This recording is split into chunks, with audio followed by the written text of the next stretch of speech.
kasih dalam Tuhan Yesus, puji syukur kita boleh kembali berjumpa di dalam ibadah online kita hari ini, bertepatan di hari Pentakosta. Mari kita bersama-sama sebelum masuk ke dalam hadirat Tuhan, kita siapkan hati kita mengambil sikap saat teduh.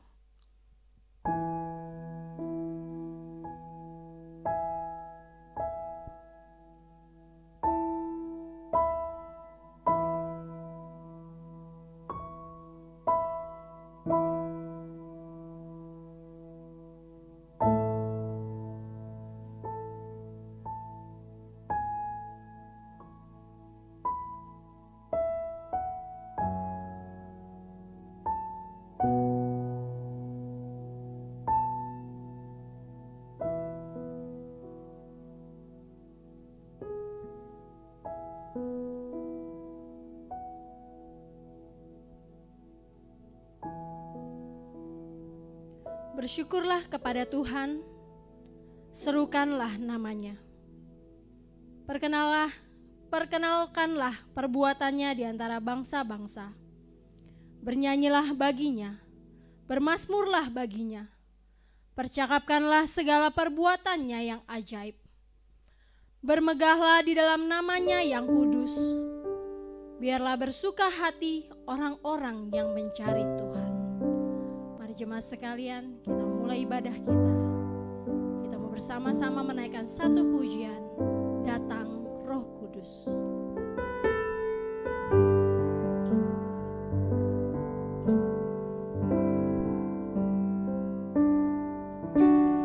Datang Roh Kudus, kau ku rindu. Dengan minyak yang baru urapiku, mengalir penuhiku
bersekutu denganmu, bawaku lebih lagi tinggal di dalammu, nikmati hadiratmu, jamahlah seluruh hidupku.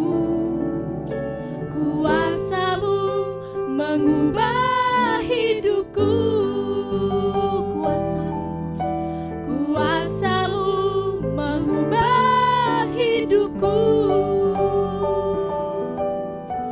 kuasamu mengubah hidupku.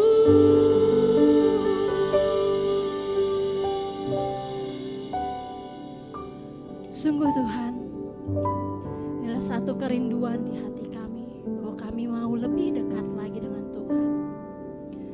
Sungguh kami bersyukur juga di kesempatan kali ini. Kami masih boleh diberikan kesempatan untuk boleh beribadah bersama-sama. Walaupun kami tidak bersama-sama di satu tempat gedung ibadah, namun kami percaya Roh Kudus-Mu selalu hadir menemani setiap kami. Kami mau serahkan Tuhan ibadah kami ini seluruhnya ke dalam tangan Tuhan. Hanya di dalam nama Tuhan Yesus Juru Selamat kami yang hidup kami berdoa. Amin. Shalom Bapak Ibu Saudara yang kasih Tuhan. Saya percaya walaupun kita tidak bersama-sama di satu tempat, tapi kita boleh bersama-sama juga menerima sukacita dari surga. Mari Bapak Ibu saya undang kita semua untuk boleh bangkit berdiri. Saya yakin sukacita Tuhan melimpah di dalam setiap kita, dan sukacita Tuhanlah yang memampukan kita untuk melewati hari-hari ini. Mari kita bersama-sama nyanyikan satu pujian, terima sukacita surga. Kita boleh sambil bertepuk tangan.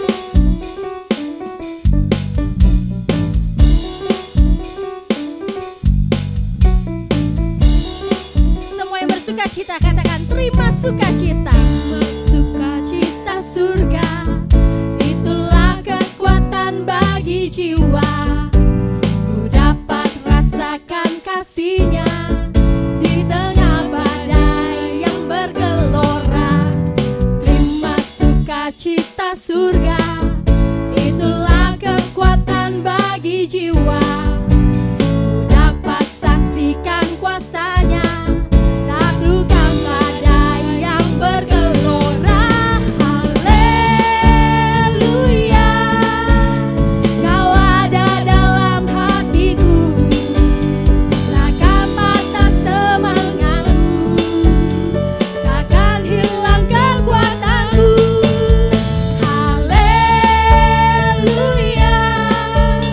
Ku mau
sukacita surga nyata.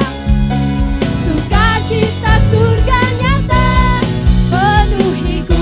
Sukacita surga nyata memenuhi setiap kita. Sukacita surga nyata penuhiku.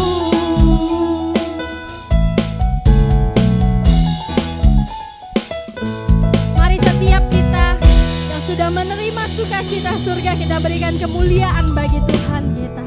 Mari kita tetap bangkit berdiri, kita tetap memuji Tuhan kita. Kita mau naikkan satu pujian kembali, Ku diberi kuasa.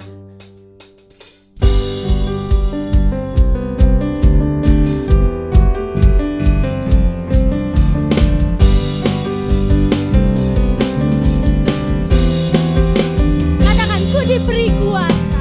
Diberi kuasa dari Raja mulia menaklukkan musuh. Bawa kakiku, ku pakai kuasa dari Raja mulia. Bila ada Allah ada bersama kita, siapa yang bisa jadi lawan kita?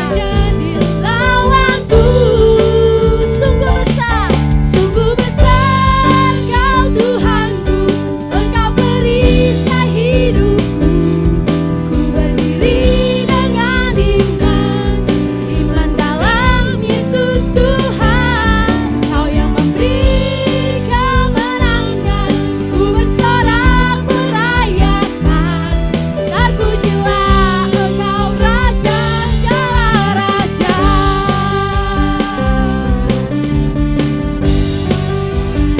Mari bersama kita ulangi.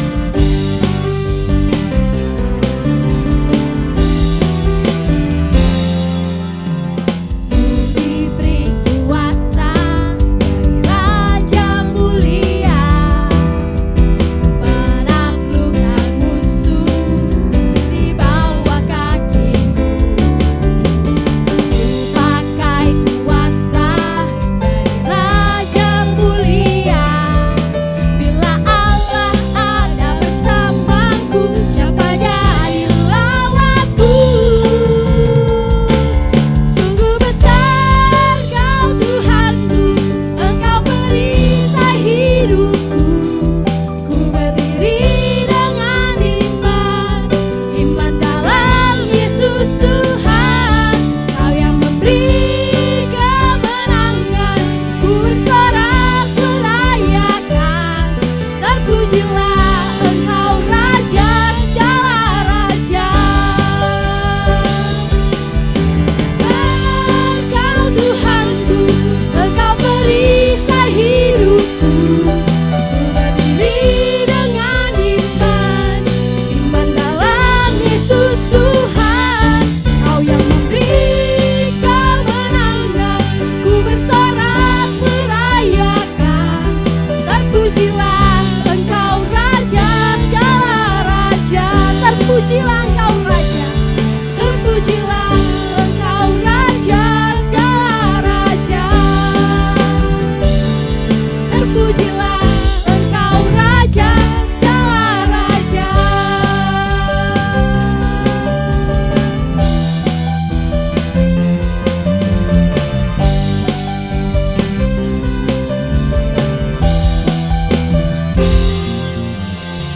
Mari beri kemuliaan buat Tuhan kita.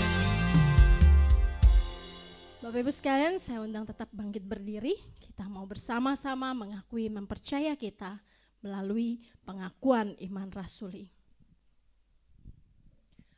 Aku percaya kepada Allah, Bapa yang Maha Kuasa, Khalik langit dan bumi, dan kepada Yesus Kristus, Anaknya yang tunggal, Tuhan kita, yang dikandung daripada Roh Kudus, lahir dari anak darah Maria, yang menderita sengsara di bawah pemerintahan Pontius Pilatus, disalibkan, mati dan dikuburkan. Pada hari yang ketiga, bangkit pula dari antara orang mati, naik ke surga, duduk di sebelah kanan Allah, Bapa yang Maha Kuasa. Dan dari sana Ia akan datang untuk menghakimi orang yang hidup dan yang mati.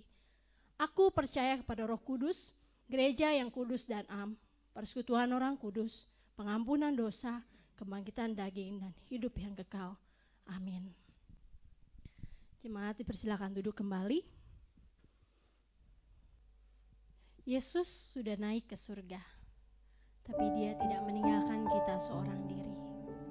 Dia menjanjikan seorang penghibur, yaitu Roh Kudus, untuk menolong kita di dalam menjalani panggilan Tuhan. Mari jemaat sekalian, bersama kita mengundang Roh Kudus untuk masuk memenuhi ruang hati kita, sehingga kita dapat mengerti apa yang mau Tuhan Yesus katakan melalui firman-Nya. Mari bersama kita menaikkan satu pujian Allah Roh Kudus.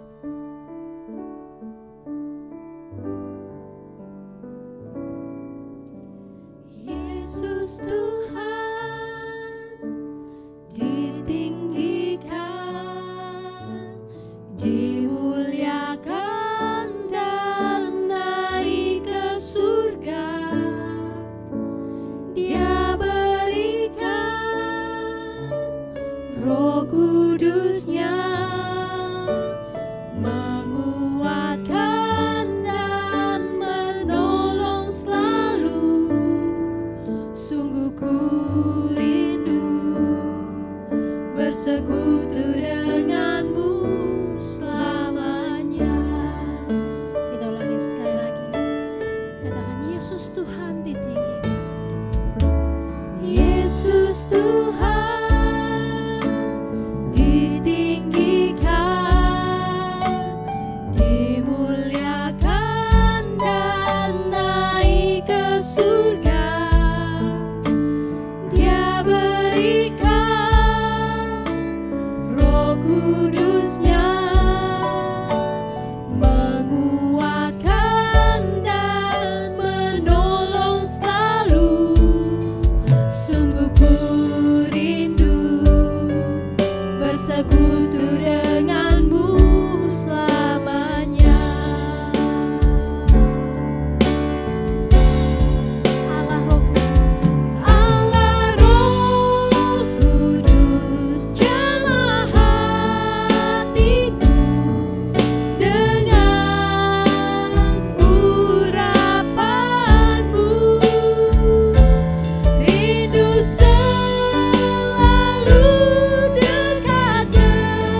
Selamat pagi Bapak Ibu sekalian dalam Yesus Kristus. Kita bersyukur dapat beribadah pada hari ini walaupun secara online. Mari kita berdoa sebelum kita merenungkan firman Tuhan. Bapa di sorga, kami bersyukur pada pagi hari ini kami boleh merenungkan akan sabdamu. Biarlah Tuhan firman-Mu boleh menjadi pedoman dalam hidup kami sehari-hari. Di dalam nama Kristus Yesus, kami berdoa dan mengucapkan syukur. Amin. Bapak Ibu sekalian, pada minggu pagi ini, kita merayakan hari Pentakosta, hari turunnya Roh Kudus ke atas murid-murid Yesus. Hari Pentakosta pada awalnya merupakan perayaan pesta panen raya orang-orang Yahudi. Pentakosta dirayakan 50 hari setelah Paskah. Bukan kebetulan, pada hari Pentakosta, perayaan panen gandum bagi orang Yahudi juga merupakan pesta panen orang-orang percaya. Pada hari itu, setelah Petrus berkhotbah, kira-kira 3.000 orang bertobat dan dibaptis. Panen gandum menjadi panen orang percaya. Peristiwa turunnya Roh Kudus merupakan penggenapan nubuatan Nabi Yoel. Pada hari-hari akhir, aku akan mencurahkan rohku ke atas semua orang. Inilah panen besar. Pada zaman perjanjian lama, hanya orang-orang tertentu saja yang dipenuhi oleh Roh Allah. Misalnya raja, nabi, atau imam. Mereka mendapatkan tugas-tugas khusus dari Tuhan Allah. Yoel bernubuat bahwa nanti bukan hanya orang-orang tertentu saja, melainkan semua manusia akan dipenuhi oleh Roh Allah. Pada hari Pentakosta, hal itu digenapkan. Kini Roh Allah dicurahkan ke atas semua orang. Ini berarti tugas khusus itu bukan hanya bagi orang-orang tertentu saja, melainkan juga untuk semua orang percaya. Selain merupakan penggenapan nubuatan Nabi Yoel, peristiwa Pentakosta juga merupakan penggenapan janji Kristus. Dalam Yohanes pasal 14, Yesus mengatakan, "Aku akan minta kepada Bapa, dan Ia akan memberikan kepadamu seorang penolong yang lain, supaya Ia menyertai kamu selama-lamanya, yaitu Roh kebenaran." Juga Yesus mengatakan dalam Yohanes pasal 7, "Barang siapa percaya kepadaku, seperti yang dikatakan kitab suci, dari dalam hatinya akan mengalir air hidup." Yang dimaksudkannya ialah roh yang akan diterima oleh mereka yang percaya kepadanya, sebab roh itu belum datang karena Yesus belum dimuliakan. Saudara-saudara sekalian, Roh Kudus adalah penolong dan juga penghibur. Dalam Yohanes pasal 14, dalam bahasa aslinya kata penolong atau parakletos mempunyai pengertian yang lebih luas. Penolong atau penghibur adalah seseorang yang dipanggil untuk menolong, menghibur, bahkan menjadi saksi seseorang. Dialah yang berusaha dengan segala daya untuk membuat orang tersebut terlepas dari kesulitan yang sedang dihadapinya. Kita dapat membandingkan tugas seorang mentor atau pembimbing bagi seseorang. Jadi, seseorang yang sudah dipenuhi dengan Roh Kudus, dia punya penolong yang betul-betul berusaha melepaskannya dari segala kesulitan yang dihadapinya. Roh Kudus juga mengajar dan mengingatkan akan segala sesuatu. Dia bersaksi tentang Kristus. Roh Kudus menginsyafkan tentang dosa, tentang kebenaran, dan tentang penghakiman dalam pasal 16 kitab Yohanes ayat 8. Roh Kudus akan memimpin ke dalam seluruh kebenaran. Dan itulah yang dilakukan Roh Kudus dalam rangka menolong kita sebagai orang-orang percaya. Kini, satu pertanyaan penting buat kita. Bagaimana kita tahu seseorang itu dipenuhi dengan Roh Kudus? Yang pertama adalah dia percaya kepada Yesus dalam Injil Yohanes pasal 7 ayat 30. Dan juga yang kedua, dia mengasihi Kristus pasal 14 ayat 15. Lalu bagaimana kita dapat melihat atau membuktikannya bahwa orang itu sungguh-sungguh percaya dan mengasihi Kristus? Apakah dari tanda-tandanya? Apakah kita melihat dia bisa berbicara dalam bahasa roh? Dia bisa bernubuat? Dia bisa membuat mujizat? Bisa menyembuhkan orang-orang sakit? Saudara-saudara, tanda-tanda itu merupakan karunia Roh Kudus. Kalau kita membaca 1 Korintus pasal 12. Karunia yang sebagai tanda tidak harus selalu ada yang tertentu. Karunia itu bergantung dari Roh yang memberi, bukan ditentukan oleh kita. Karena karunia itu ada banyak.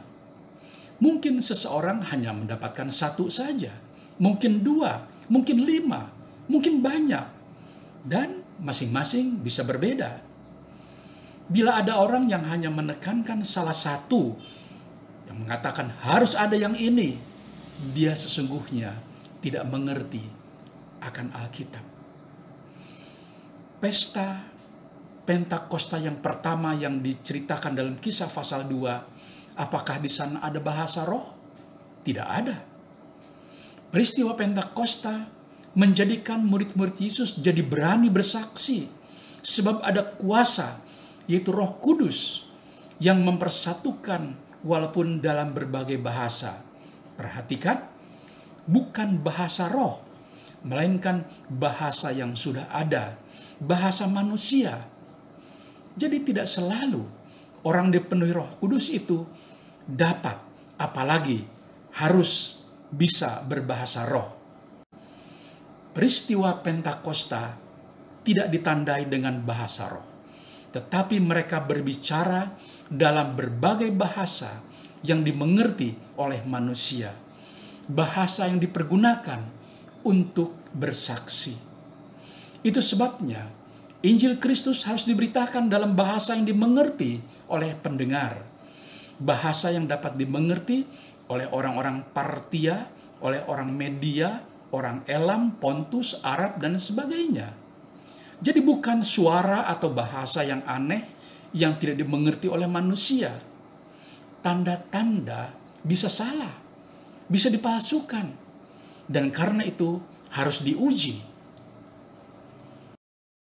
Yohanes mengatakan dalam suratnya yang pertama pasal 4 ayat 1, janganlah percaya akan setiap roh, tetapi ujilah roh-roh itu apakah mereka berasal dari Allah. Sebab banyak nabi-nabi palsu yang telah muncul dan pergi ke seluruh dunia. Pohon mangga, saudara tahu? Dari mana saudara tahu itu pohon mangga? Apakah dari daunnya, dari batangnya? Itu bisa sama.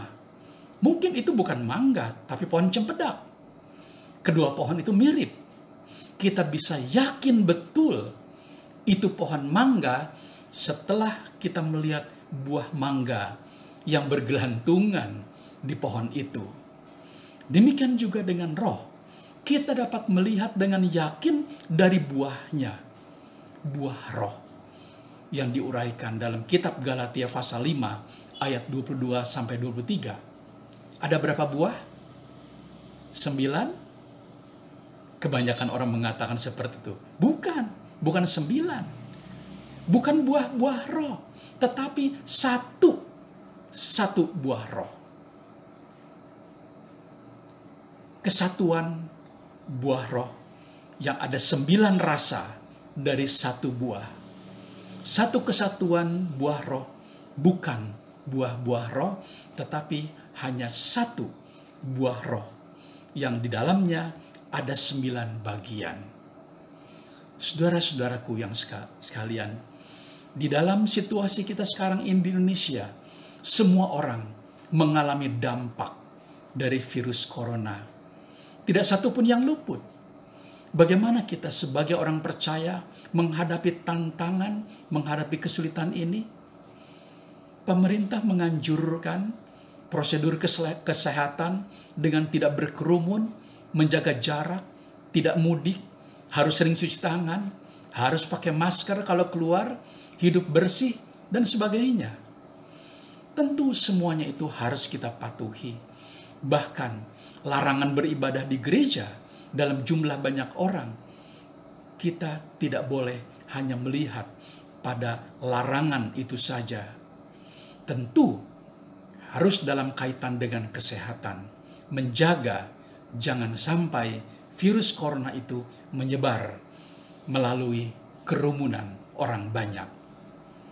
Ketidaknyamanan hidup karena diisolasi, keterbatasan ruang gerak hidup, kekhawatiran yang seringkali berlebih sehingga kita memborong makanan di toko-toko dan akibatnya banyak barang-barang yang harganya melambung dan langkanya barang tersebut. Ada banyak lagi yang dapat kita sebutkan dan kita rasakan. Bahkan juga ada kematian. Apakah itu merupakan kutuk dan akibat dosa? Mungkin betul. Tetapi mari kita jangan fokus pada hal itu saja. Seperti nubuatan Yoel, di tengah keterpurukan bangsa Yehuda saat itu, wabah belalang menghabiskan semua panen dan tumbuh-tumbuhan yang ada pada saat itu. Tidak ada lagi gandum, tidak ada lagi anggur, tidak ada lagi buah ara dan buah delima, semua musnah. Tetapi janji Tuhan akan memulihkan itu semua. Bahkan dengan janji atau nubuatan tentang turunnya roh Tuhan atas semua orang. Saudaraku, bencana apapun, termasuk wabah corona, harusnya bukan dipandang sebagai ancaman saja, tetapi harus kita pahami sebagai tanda kasih Allah yang mengingatkan kita agar kita tetap mengandalkan Tuhan. Wabah ini menjadi satu alat di tangan Tuhan untuk menyaring, untuk menguji, memurnikan iman kita. Bagaimana kita berlaku terhadap keluarga, terhadap teman, terhadap tetangga, terhadap masyarakat di sekeliling kita. Sebagai orang percaya yang sudah dikaruniai Roh Kudus, kini saatnya kita memperlihatkan pola hidup sesuai dengan buah Roh Kudus. Ada kesempatan bagi kita yang selalu sibuk di luar rumah untuk lebih banyak berada di rumah bersama dengan suami, istri, anak, dan orang tua. Bagaimana kita harus inovatif dan kreatif dalam mencari nafkah di tengah kesulitan yang dialami banyak keluarga. Ada kesempatan bagaimana kita inovatif dalam berhubungan dengan orang-orang yang kita kasihi melalui teknologi yang ada. Gereja melakukan inovasi dalam ibadah online yang mungkin dulu tidak pernah terpikirkan oleh kita. Bahkan di desa terpencil, gereja melakukan ibadah dengan peralatan tradisional, toa, yang dipasang tinggi-tinggi agar semua jemaat dapat mendengar dari rumah masing-masing. Itu terjadi di Sulawesi Selatan oleh Gereja Metodis Indonesia. Bukan hanya didengar oleh anggota jemaat saja, tetapi juga didengar oleh mereka yang belum percaya. Bukankah ini menjadi satu kesempatan yang sangat langka? Khotbah-khotbah yang banyak diupload di media massa, di Facebook, di Twitter, Instagram, dan lain-lain, itu memungkinkan didengar oleh banyak orang. Tinggal bagaimana para pengkhotbah membuat itu agar dapat diserap tanpa menyinggung perasaan orang yang tidak seiman, melainkan mendatangkan kehausan untuk mendengar berita keselamatan di dalam Kristus Yesus. Wabah corona memang bahaya yang menantang, tetapi juga menjadi kesempatan kesempatan untuk bersaksi, kesempatan untuk menyatakan kasih kepada sesama, bukan hanya melalui kata, melainkan dengan tindakan nyata. Dalam setiap keadaan, Roh Kudus selalu menyertai kita. Dia menginspirasi kita untuk melepaskan diri, bukan hanya dari kuasa dosa, melainkan dari kesulitan hidup, dari ancaman yang datang setiap saat. Tetapi yang menjadi pertanyaan buat kita, apakah kita peka terhadap bimbingan Roh Kudus itu? Sebab Roh Kudus bukan suatu alat, melainkan pribadi yang harus kita taati akan bimbingannya. Selamat Hari Pentakosta. Tuhan menyertai saudara-saudara sekalian melalui Roh Kudus yang sudah tercurah atas kita sekalian. Haleluya. Amin. Mari kita berdoa. Terima kasih Bapa di sorga, karena Engkau mencurahkan Roh Kudus ke atas murid-murid-Mu 2000 tahun yang lalu. Dan kami percaya Roh Kudus itu juga ada dalam hati, dalam diri setiap orang yang percaya. Biarlah Tuhan, Roh Kudus itulah juga yang membimbing kami, yang menolong kami, yang mengatur kehidupan kami, yang akan mengajar kami, bahkan melepaskan kami dari segala kesulitan yang kami hadapi. Biarlah Tuhan, dengan kuasa Roh Kudus kami dipersatukan satu dengan yang lain. Dengan kuasa Roh Kudus kami boleh bersaksi, bukan hanya dengan kata-kata, tetapi juga dengan tindakan nyata dalam hidup kami sehari-hari. Pakailah kami Tuhan sebagai alat di tangan-Mu, walaupun mungkin sebagai alat yang kecil saja, tetapi menjadi berkat bagi banyak orang. Di dalam nama Kristus Yesus, Tuhan dan Juru Selamat kami yang hidup, kami berdoa dan mengucapkan syukur. Amin. Jemaat, mari kita bangkit berdiri dan kita akan mengakhiri ibadah kita. Kita menyanyi bersama doksologi.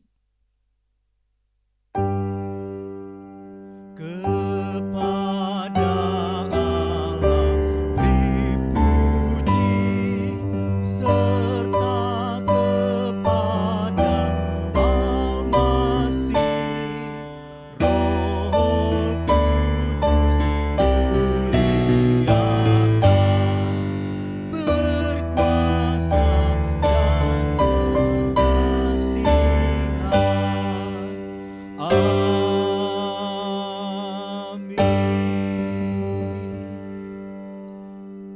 Jemaat, pulanglah dalam damai dan sejahtera Tuhan, dan terimalah berkat Tuhan. Tuhan memberkati engkau dan melindungi engkau. Tuhan menyinari engkau dengan wajah-Nya dan memberi engkau kasih karunia.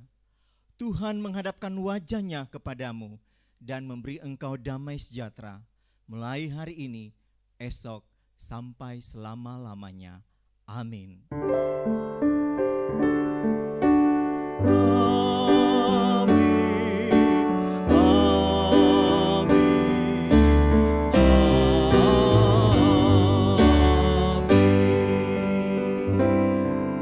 Silakan duduk dan mengambil doa teduh secara pribadi.